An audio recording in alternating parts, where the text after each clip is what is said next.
Hey guys, it's Michael and welcome back to Box Mining. This episode, we're going to take a deep dive and look at blockchain gaming and digital collectibles on the blockchain. We've been following this area for the longest amount of time, and I know it has a huge amount of potential. After all, blockchain assets can be traded easily.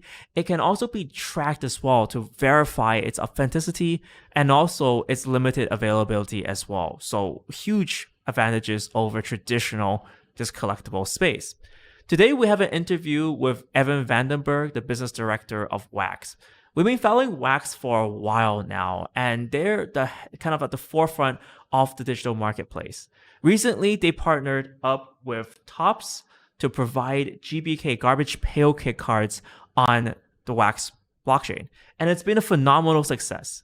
They've sold out within hours, and the value of these cards have been going up as people are jumping on board. So today we're going to talk a little bit about this partnership with them and how they're going to bring users on the blockchain. But I also wanted this video to be very real. This is one of the big aims of 2020. So not just talk about, oh, blockchain is going to be the best at everything, but what are also the challenges facing? And why didn't we have full adoption yet? It's already been 2020, and we'll talk about some of the challenges facing this and how to overcome them in this video as well. So I hope you guys enjoy this video, and make sure you stick till the end because Evan's going to tell you a special way to win these sold out GBK cards. And that's going to be worthwhile for you guys. So make sure you stay till the end, click the like button, subscribe. Let's get rolling.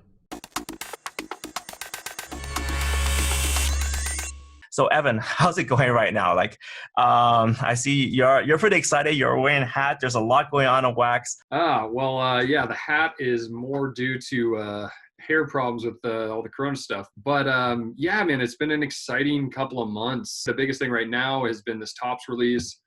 Sold out in basically a day, first day. And we've seen just incredible transaction volume on the secondary market, which has been great news for both Wax and for Topps, right? I think it's a really interesting. So can you tell me a little bit about Topps, just to introduce my audience to what Topps is and what kind of direction you're taking that?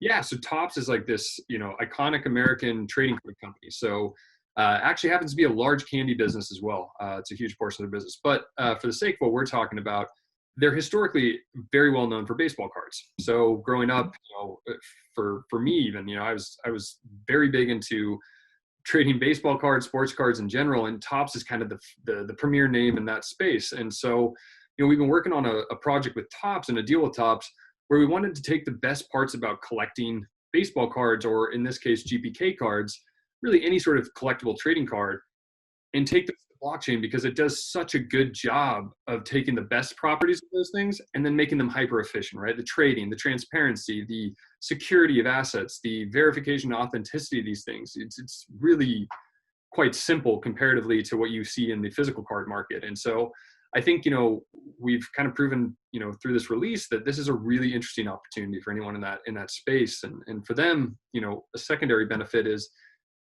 they've always been the leading seller of these cards, right? But the vast majority of the value captured on these cards has always been in the secondary markets, the eBays, the houses, all of those types of things, right? So they're now, a little piece of the secondary market as well, and they're involved in that, and they get to see live data on all of it. So it's interesting for them and for us on multiple fronts. That's awesome because something I'm very familiar with is the gaming world where there's a lot of gaming items being traded. And I think that's where Wax has its roots. But then now we see that transition, right? We see that kind of expanding of this idea of digital trading. It's much easier, right? If you want to trade real cards, you have to go to a store or meet someone up in person. But obviously now with being on a blockchain and being all digital, we're seeing much more of a global worldwide trade going on where everyone can collect it, everyone can trade it. So right now you have the partnership going on and you see more transactions on it. So people are trading this every day. Are they finding it easier to use? What's the average experience like for the baseball card collector or whatever sort of collector out there? Yeah, so I'll touch on the transaction concept and what's going on there. And then I want to make sure I touch on what the experience is and why this happened to work at this point in time, because there's been a lot of evolutions of our project in particular. So in terms of the transactions, it's been wild. So we sold roughly, we'll call it $100,000 of cards, of packs in primary market sale. Of those packs, I think there's still 30% haven't been opened. But even with the cards that have been opened, we've seen well over $500,000 of secondary market trading. So what that equates to, right, is in 2 to 3 weeks, we've seen the primary market sales 5x, 6x, potentially larger than that, because there's been a ton of eBay posts and a ton of different, things that weren't necessarily, we'll call it sanctioned activity. But in any case, it's been eye-opening to see that magnitude, right? So primary market, just on this release alone is 20% of the real value capture on the platform. And so that's interesting, right? For me, it was a great sign to see that. That's really where blockchain plays a role, right? Because anyone can sell you something once online in an e-commerce fashion. It's another story to have this secondary capability.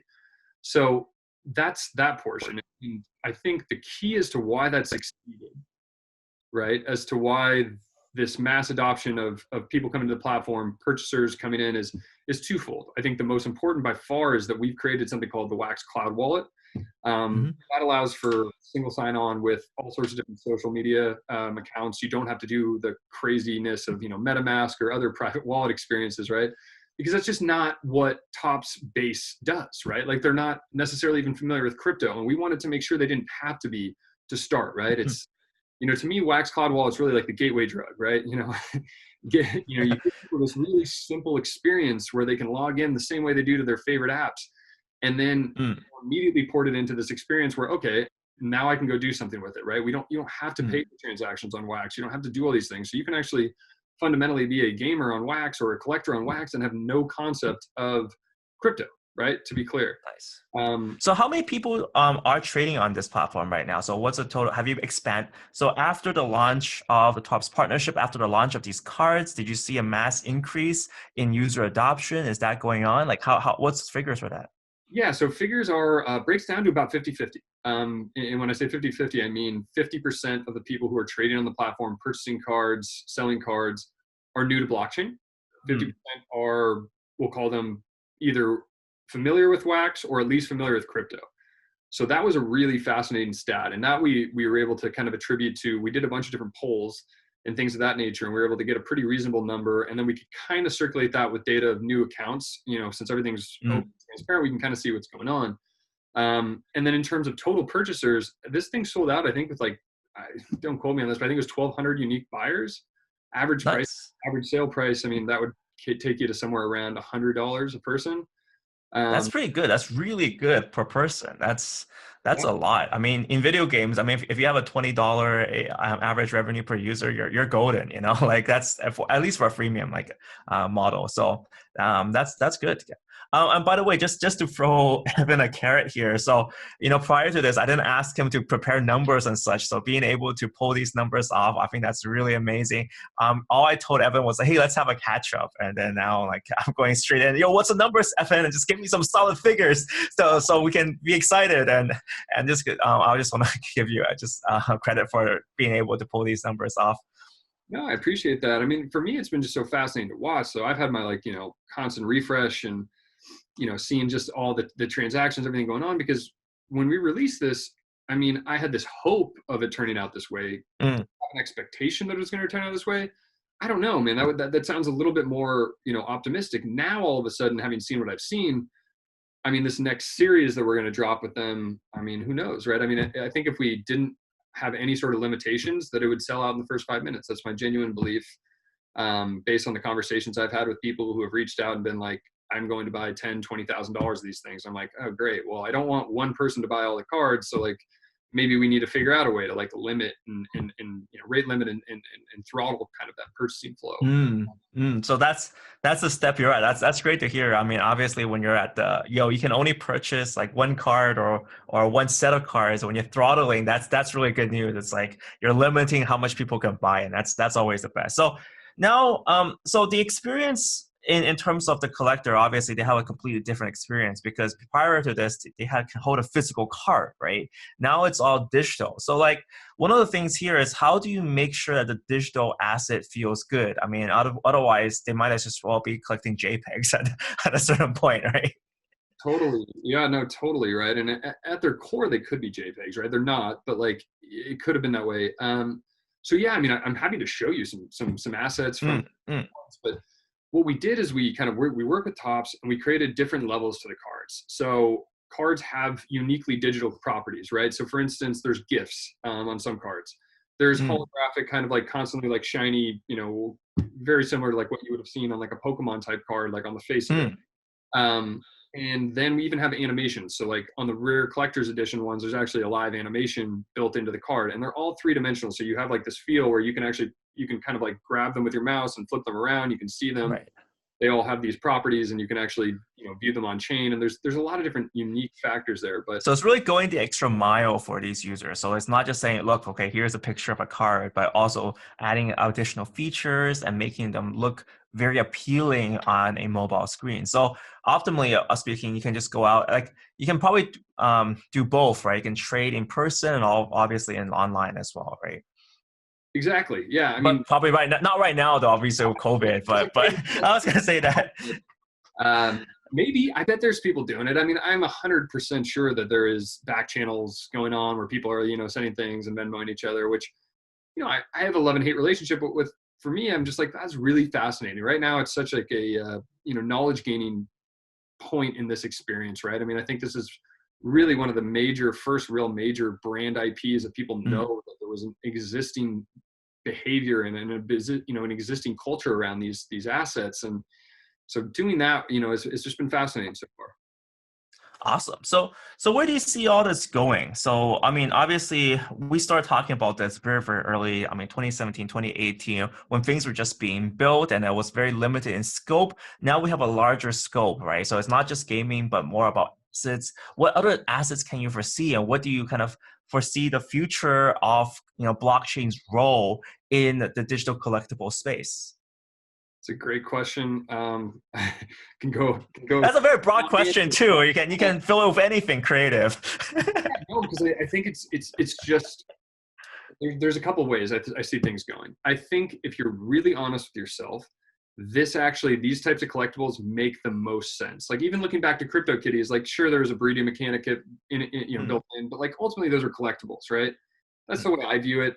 People, I'm sure in the comment section will disagree, but that's kind of the easiest view on, right? Is like collectibles to me, right? Like that makes so much sense for blockchain, right? And I think that's going to be something that we this year we're going to see a lot of new stuff. I mean, just from Wax alone, I know we've got incredible IP partners coming to the platform, doing like just really interesting stuff. And I think we're going to start evolving even with those collectibles, things that you can do with it, right? Functionality that wasn't available on a card. And that could come in multiple ways. I think there's this concept I've talked about a fair amount in all sorts of conversations about kind of tying physical and digital. And then I think there's this other concept of, doing things with on-chain results and maybe sports scores and evolving cards in a real-time fashion that just simply couldn't be done with cardboard. And I think you're going to start seeing a blend of that is the kind of first level of evolution. I think once we see that, I think the gaming components are just going to fall into place, right? It's like right now, like let's call it even on gaming. Gaming's booming, right? Like gaming is just the business model isn't broken yet, right? Like everyone is doing well. That industry is growing multiples, 10% plus a year. I think it was 17%, year over year last year alone, and it's not stopping anytime soon. So like trying to get these massive games to come do, like Fortnite on blockchain, it's kind of like, well, why, right? Like why fix something that's broken? We're printing cash and people love it and all of that. And I don't think blockchain necessarily is a great gaming solution. I think it's a great asset solution, right? So like let's separate the item economies and we'll call it the skins and the cosmetics and the things that really do make sense for NFTs and secondary markets.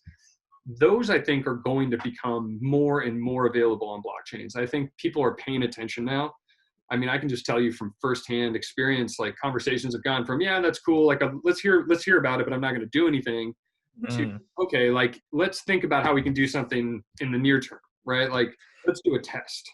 I definitely agree with you there, and I love the honesty as well, because obviously all the blockchain gaming companies are like, "Oh, this is going to be transformative, it's going to change everything," but we know that with the gaming industry, there's actually quite a negative movement, I would say, but movement away from player trading.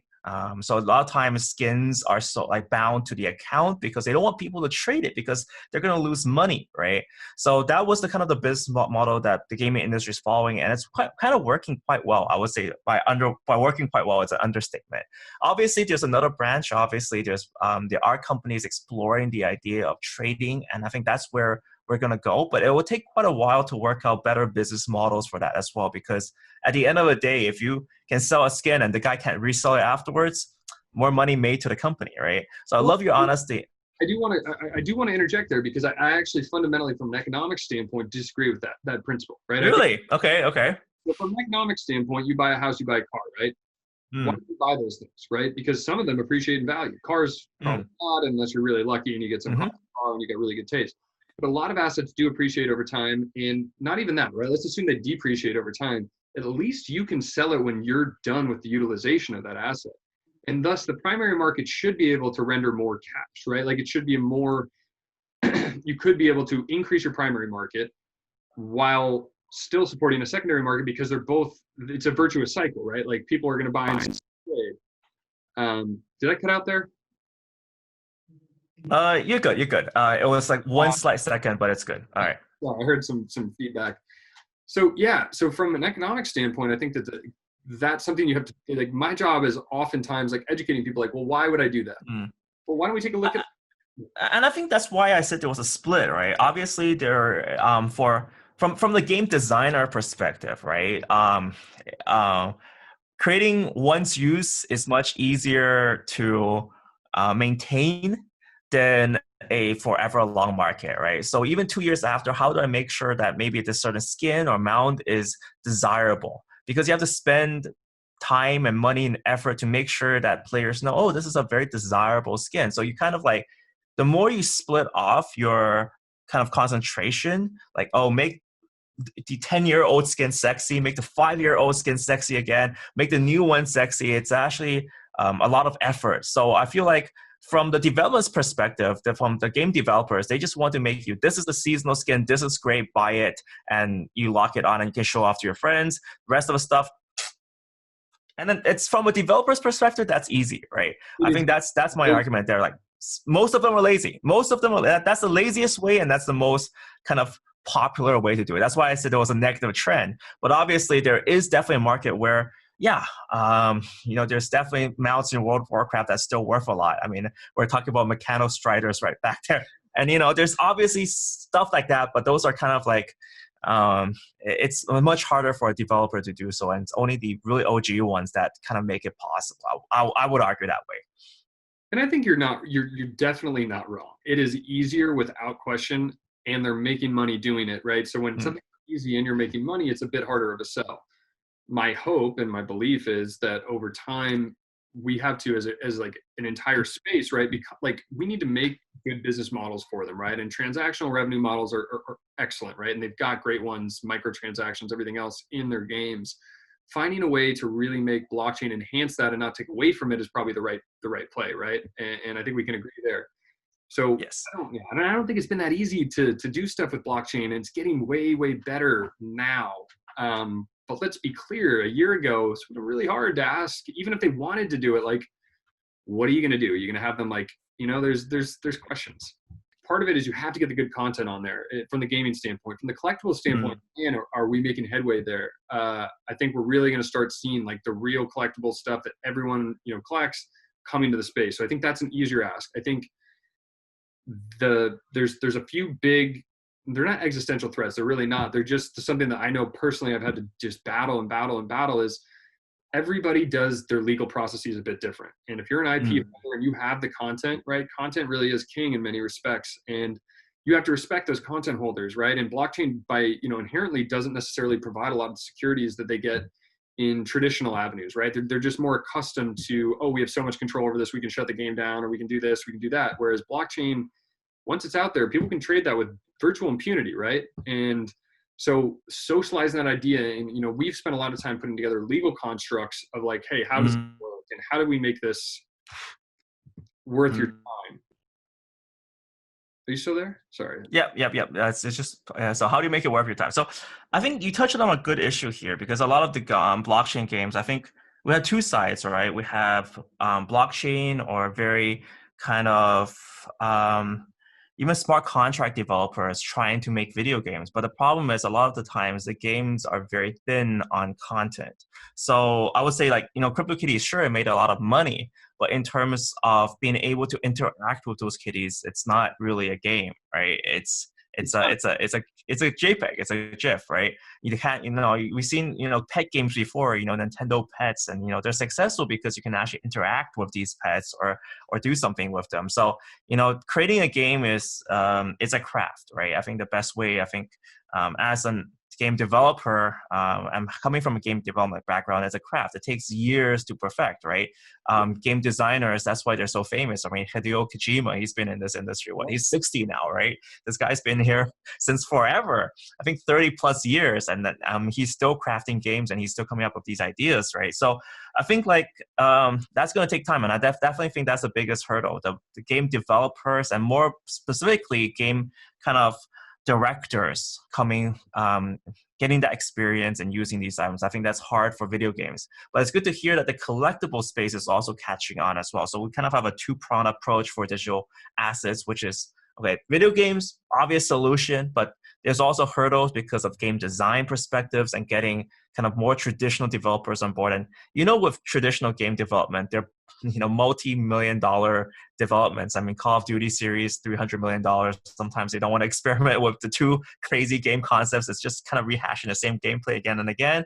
And then we have new developers that experiment but sometimes fail, and it takes time to get there. But in terms of the digital asset world, that's what's doing great. So on top of that, so are there any other products that you would say can ease into the digital collectible space? We had Pops. I mean, I guess this is a very suggestive question. I'm like, yo, what's your next partner going to be?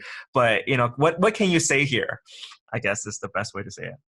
Yeah, so I think let's look outside of Tops, right? Tops obviously has a lot of other IP that's very interesting, and like that's another conversation. So there's that, and then outside of Tops entirely, right? Let's think of collectibles not in the traditional sense, right? Like let's think of like a blend of gaming and collectibles, right? Because without giving too much away, there's lots of figurines, there's lots of other cards and actual gameplay mechanics built into certain cards, right? I mean, without naming names, you can see where like collectibles can actually have a gameplay mechanic, right? And there can be something fun about that game that also has a collectible that's basically the asset underlying it. I think that's going to be the evolution. And then I think getting from there to real traditional gaming is the final kind of like hurdle. But you're going to see this blend. Like I know it. You're going to see it a lot this year. Certainly through the rest of this year is going to be a combo, right? Where you have a collectible item that you can sell in a secondary market, and there's going to be just traders, right?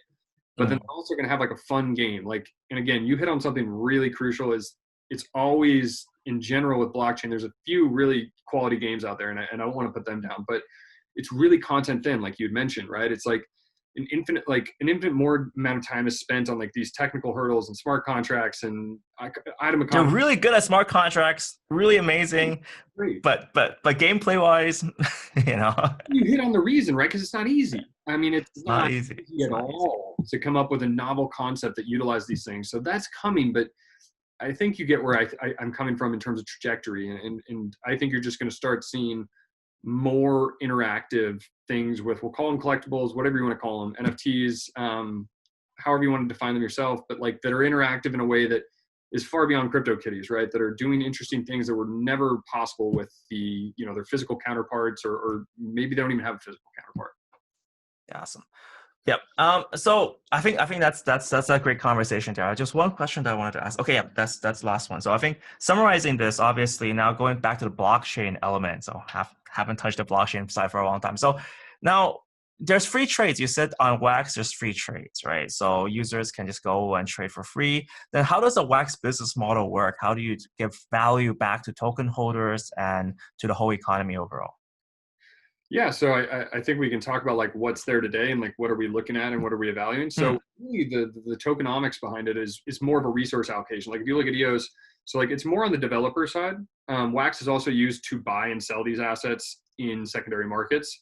So there's that utility, but then there's also like if you're a dApp developer and you need all these resources to stake on behalf of your customers because you got a game going off the shelves, you need Wax to allocate those resources from the network.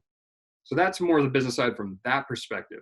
From the consumer's perspective, we try to eliminate as much as possible. If they're a massive user, they may have to buy or stake RAM for themselves. using wax tokens, but generally speaking, they can get away with it for quite some time of not having to do that, and that's by design. So that's kind of the base token models. I think what we're exploring is, now that we have IP licensors, and there are some levels of like, we'll call them author fees or commission fees, which is basically a way for the IP licensor for some period of time to collect a small amount of money on the secondary market side. So like taking a commission. And then from there, we'd like to take some of those tokens and, potentially do something of like a burn model or, something along those lines. Maybe, don't quote me, I'm probably gonna get in trouble for that. But in any case, we're looking at different models where it really does make sense with the token and the consumer as well, where everyone wins, where, tokens either it's a deflationary model there with some of the activity we're seeing, or some sort of distribution. So I think there's different ways to look at it there. But generally speaking, that's how like it's EOS.IO is what's powering our blockchain. So anyone listening, it's delegated proof of stake system. We have 21 active block producers, 36 on standby in case, somebody drops out or servers go down or whatever it may be. In case of COVID, right? Yeah. It's a bad joke. Just slap me for that. So yeah, generally speaking, we utilize EOS.IO technology underlying our chain. It's totally its own protocol, has its own servers, and has its own technology built on top of EOS.IO that's very unique to Wax, especially the service. So that's, generally the blockchain portion of it. Got it. So basically right now, the obvious side to monetize is the corporate side, so the B2B side, where companies issuing cards, they need to stake RAM, etc. And for consumer side, you're making it easy. It's free transactions for consumers, and then eventually you're looking to expand tokenomics beyond that. So I think that's awesome. I know this is a hard question, especially, I've been asking all the hard questions every day. So I think on an ending note here, so what do you see in I guess I kind of asked this question before, but I thought it's the best way to end this. In terms of your broad perspective, where do you see us going in the future? Like where, let's say it's definitely 2020, like 2025. Do you see everyone using it? Do you see this being used everywhere? What's your vision? No, by 2025, call me pessimistic. No, there's no chance. There's so much success in traditional gaming. And let's just be clear, if you just want to build a fun game, why do you need to build it on blockchain, right? There's just no point to do certain things on blockchain. And I really hate when people conflate the two, right? Nothing drives me more crazy than listening to somebody be like, oh, we're building tic-tac-toe on blockchain. I'm like, why? And they're like, oh, it's provably fair. It's like, yeah, okay. I don't know how much people care that much about that. But that being said, I think you're going to see entirely new business models come out of this. Is the more time I spend noodling on this, the more time I start, spend talking to really intelligent people thinking about these problems, the more I'm just seeing different business models pop up, things that I never thought were possible, a year ago. And now I'm like, oh, that's not just possible. We could do that today, but you still got to build out the relationships, and you still got to build out the frameworks and everything else to do it. So I think 2025, I think you're going to see a lot of crossover between brands, physical stuff, games, and blockchain being a conduit between those things. I think you're going to see a lot of content distribution done on blockchains, a lot. And I think the business models, right, are just going to start springing up. So that's my really positive outlook on it. And awesome. I think that's a great way to see it. I think I definitely agree with you there. There was a lot, especially in 2019. There was a lot of talk, just fluff talk about, oh, these expensive items are immediately going to go on blockchain. It's going to solve everyone's problem. It's the best. It's the bee's knees of solution solving. And now I think we're in more realistic terms here. And I think that's the true spirit of it. Because I just think about new business models and how to do that. It's challenging, but I think it's very promising as well. So I think leaving on that note, I'd definitely love to update and catch up with you in the future about what's happening, and learn a little bit more about what you guys are pushing for. So hopefully you can catch you on later. And thank you, Evan, so much for the interview today. Hey, anytime. And by the way, on your video, anybody who comments, I'm going to take all the comments. If they comment their Wax account name, I'll give away a few GPK packs. All right. Nice. Yep. What are they worth, by the way? 12x the fair market or the initial market. Holy shit! I think it's that's new altcoin. It's a new altcoin market. They were $5 for 5 card packs. And I think now, gosh, I can pull it up, but I think it's like 50, 60, $70. Holy shit. All right. That's really valuable, guys. So guys, thank you so much. And I'll see you soon. You got it. Nice. Thanks. Awesome. That was a good talk.